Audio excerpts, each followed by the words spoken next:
नमस्कार, आप देख रहे हैं क्रांति टुडे नहीं, जी मॉर्निंग। क्रांति टुडे बन चुका है जी मॉर्निंग, कुछ खास और कुछ नए अंदाज में। जो सच आप तक नहीं पहुंच पाता था, अब वह जी मॉर्निंग पहुंचाएगा। तो आज आपके खास शो नेताजी स्माइल में मौजूद हैं कैप्टन रमाशंकर जी, जो कि समाजवादी पार्टी पे आस्था रखते हैं। कुछ सवाल रहेंगे उनके राजनीतिक जीवन से और कुछ सवाल रहेंगे इस समय जो राजनीति चल रही है, क्योंकि जैसा कि हमने पहले कहा कैप्टन, तो वह कैप्टन थे नेवी में, तो नेवी से किस तरह वह राजनीति की ओर आकर्षित हुए हैं। कई मुद्दे कई सवालों के साथ उनका हम स्वागत करेंगे। साथ में पहला जो ये सवाल पूछेंगे कि आखिर वह राजनीति में क्यों आए और कैसे आए।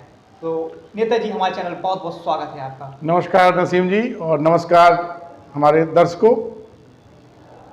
क्रांति टुडे का जो आज जी मॉर्निंग बन चुका है, उसका आभार कि मुझे ये मौका दिया आप सबसे रूबरू होने के लिए।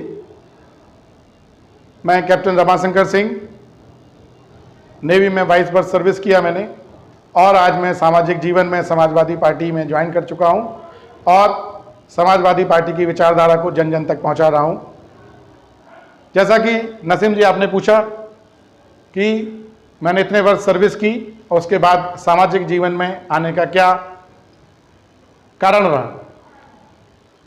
बचपन से ही मैं सामाजिक कार्य में लिप्त रहा हूं, लोगों की मदद करना और गरीबों मजलूमों की आवाज़ उठाना, इसमें मुझे सुकून मिलता है। और क्योंकि मेरी सर्विस 22 वर्ष हो चुकी थी, अभी 17 वर्ष मेरी सर्विस बाकी है, लेकिन अधिकतर देखा गया है कि नौकरशाह जो सामाजिक जीवन में आना चाहते हैं, 60 वर्ष की सर्विस काल पूरा करके सामाजिक जीवन में आते हैं, उनके साथ उस समय सबसे बड़ी दुविधा रहती है कि उनकी उम्र काफ़ी ज़्यादा हो जाती है और जनता से वो कट जाते हैं। जबकि मैं अपने इस सर्विस काल में भी लोगों से जुड़ा रहा हूँ और अभी मेरे पास उम्र है कि मैं समाज को और जनता को वापस कुछ दे सकूं। इसलिए मैं समाजवादी पार्टी ज्वाइन किया हूं और राजनीतिक जीवन में प्रवेश किया है जन सेवा करने के लिए। जनता की बात करिए आपने, तो जनता का सवाल रहता है कि आखिर आप जैसे कि समाजवादी पार्टी में आए, सीधे राजनीति नौकरी छोड़कर राजनीति में आए, तो समाजवादी पार्टी आपने ज्वाइन करी है। इस समय सत्ता में भाजपा है, अगर आप चाहते हैं तो भाजपा ज्वाइन कर सकते थे, अच्छे बड़े पद पर पहुंच सकते थे प्रदेश स्तर पर, लेकिन आपने समाजवादी पार्टी आखिर क्यों ज्वाइन करी? मेन सवाल जनता का ये रहता है, मुख्य सवाल। जैसा कि आपने बोला, समाजवादी पार्टी नाम ही काफ़ी है। समाजवादी पार्टी डॉक्टर राम मनोहर लोहिया के विचारों पर आधारित एक पार्टी है, जिसका मुख्य उद्देश्य जन जन तक, समाज के सबसे निचले तबके तक बराबरी और समाजवाद लाना है। हमारी पार्टी के मुखिया माननीय अखिलेश यादव जी, उनसे सरल, विनम्र और जनता के हित में सोचने वाला विकास पुरुष नेता पूरे भारतवर्ष में कोई नहीं है, और इसलिए उन पर आस्था जताते हुए मैंने समाजवादी पार्टी ज्वाइन की है। क्योंकि ये पार्टी भारत के संविधान अनुरूप धर्मनिरपेक्षता की बात करती है, समाज में समरसता की बात करती है और किसानों, दलितों और मजदूरों की दर्द को समझते हैं हमारे नेता माननीय अखिलेश यादव। आपने बात समाज की करी, समाज में किसान भी आते हैं और देखा जाता है किसान को सबसे बड़ा दर्जा दिया जाता है इस भारतवर्ष में, लेकिन 1 साल हो चुका है, किसान आंदोलनरत है कई मांगों को लेकर। जैसे 3 कृषि कानून आए हैं, उनमें सुधार को भी लेकर, वापस को भी लेकर, लेकिन लगभग 1 साल हो गई है, अभी तक उनकी कोई सुनवाई नहीं करी जा रही। और कुछ दिनों पूर्व अगर मामला आपने देखा हो तो लगभग 10 किसानों की इसमें शहीद हो गए हैं या मौत हो गई है। एक मंत्री है, केंद्रीय राज्य मंत्री मिश्रा जी के लड़के द्वारा गाड़ी चला दी जाती है। तो आखिर क्या वजह रहती है? सरकार उनकी पहले तो मांगे नहीं सुन रही है, उनके आंदोलन को चलने की कोशिश कर रही है, उसके बाद उनके मंत्री के पहले बयान आता है, उसके अंदर बेटा ऐसा कदम उठाता है। आपका क्या मानना है इस पूरे मुद्दे पर? देखिए, किसी भी लोकतंत्र का आत्मा जो है वो जनता द्वारा आंदोलन है। कोई भी लोकतंत्र अगर मजबूती के साथ खड़ा है तो जनता को अभिव्यक्ति की स्वतंत्रता का अधिकार दिया जाता है। आज केंद्र की भाजपा सरकार और उत्तर प्रदेश की भाजपा सरकार, जैसे इन्होंने इस आंदोलन से अपनी आंखें और कान बंद कर लिए, विगत कई महीनों से दिल्ली बॉर्डर पर और प्रदेश और देश में कई जगह किसान आंदोलन हो रहे हैं। किसान अपनी मांग शांतिपूर्ण तरीके से कर रहे हैं। जो केंद्र सरकार ने 3 काले कृषि कानून लाए हैं, उसका लगभग सभी किसान आंदोलन और किसान आंदोलन के संगठनों के नेता उसका विरोध कर चुके हैं। उन्हें पता है कि कहीं ना कहीं ये कृषि कानून किसानों के लिए अहितकारी होंगे और उद्योगपतियों के लिए ये लाभदायी होंगे। केंद्र की सरकार और उसकी सहायक उत्तर प्रदेश सरकार किसी न किसी तरीके से ये काले कानूनों को किसानों पर थोपना चाहती है। हमारे देश में बहुत छोटी जोत के किसान हैं, वो बड़े बड़े उद्योगपतियों से लोहा नहीं ले पाएंगे, उनकी उपज का उचित मूल्य नहीं दिया जाएगा और इसी सब से लेके किसान सशंकित हैं और वो आंदोलनरत हैं। लेकिन शांतिपूर्ण आंदोलन का जिस प्रकार भारतीय जनता पार्टी के गृह राज्य मंत्री उत्तर केंद्र सरकार के बेटे ने और जिस तरह भड़काऊ भाषण दिए गए और उसके बाद चलती जीप से गाड़ियों से शांतिपूर्ण ढंग से आंदोलन कर रहे किसानों को रौंदा गया, ये पूरे भारतवर्ष ने देखा और ये एक लोकतंत्र की हत्या है। और इस तरह जनता में जो आक्रोश है, जनता अपना मन बना चुकी है कि 2022 में उत्तर प्रदेश में और 2024 में केंद्र में इस निरंकुश सरकार को उखाड़ फेंकेगी और ऐसी सरकार लाएगी जो किसानों, दलितों, मजदूरों की बात रख सके, उनका मर्म समझ सके, उनका दर्द समझ सके। जो घटना हुई है किसानों के साथ में, उसको किसान नहीं, पूरा प्रदेश नहीं, पूरा देश देख रहा था जी। उसमें देश के प्रधानमंत्री का कोई संवेदनशील या कोई भी उनके प्रति, किसानों के प्रति ट्विटर वैसे बड़ा चलाते हैं मोदी जी आते हैं, लेकिन कोई शोक संवेदना व्यक्त नहीं करी है। और विपक्ष जब वहाँ उनसे मिलने पहुँचा, पूरा विपक्ष, कोई भी पार्टी ले लो, तो उन्हें रोका गया है, उन्हें आंदोलन करा है। आप भी एक कैप्टन है, अधिकारी रहे हैं, तो क्या लग रहा है इस समय जो अधिकारियों का रवैया है, तो इसके ऊपर किसका दबाव है और ये रवैया आखिर क्यों भूल गए हैं? वो संविधान, कानून, नियम उन्हें वो याद क्यों नहीं है? देखिए, जनता द्वारा चुनी हुई सरकार जब निरंकुश हो जाती है तो उसके अधीन कार्य करने वाला प्रशासन, पुलिस और अधिकारीगण वो भी उसके इशारों पर काम करते हैं और वो भी निरंकुश हो जाते हैं। जो कि आप जिस तरह से किसान आंदोलन का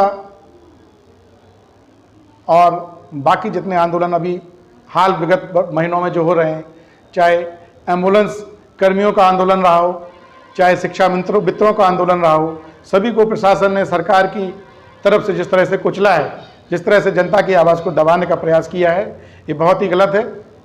भारत का संविधान सभी को अभिव्यक्ति की स्वतंत्रता का अधिकार देता है, जनता को शांतिपूर्ण ढंग से आंदोलन करने का अधिकार देता है और जिस तरह से जनता की आवाज़ को सरकार दबाना चाहती है, कुचलना चाहती है, ये उसके निरंकुश होने का परिणाम है।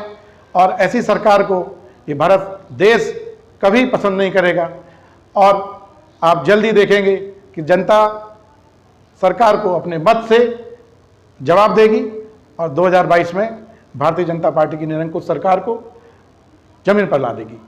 आप पूरे विधानसभा से तैयारी कर रहे हैं, तो क्या लगा जनता क्या सहयोग मिल रहा है? और अगर क्षेत्र में जा भी रहे हैं तो क्या प्रमुख समस्याएं क्षेत्रवासियों की निकल के सामने आ रही? जैसे देखा जाता है प्रमुख समस्याओं की अगर हम बात करिए तो उसमें गड्ढा मुक्त प्रमुख रूप से विधायक जी दावा भी कर चुके हैं अपने कि हमारे क्षेत्र की 100% सड़कें गड्ढा मुक्त हैं। क्या लग रहा है, क्या प्रमुख समस्याएं सामने निकल के आ रही हैं? इनके दावे में कितनी सच्चाई है?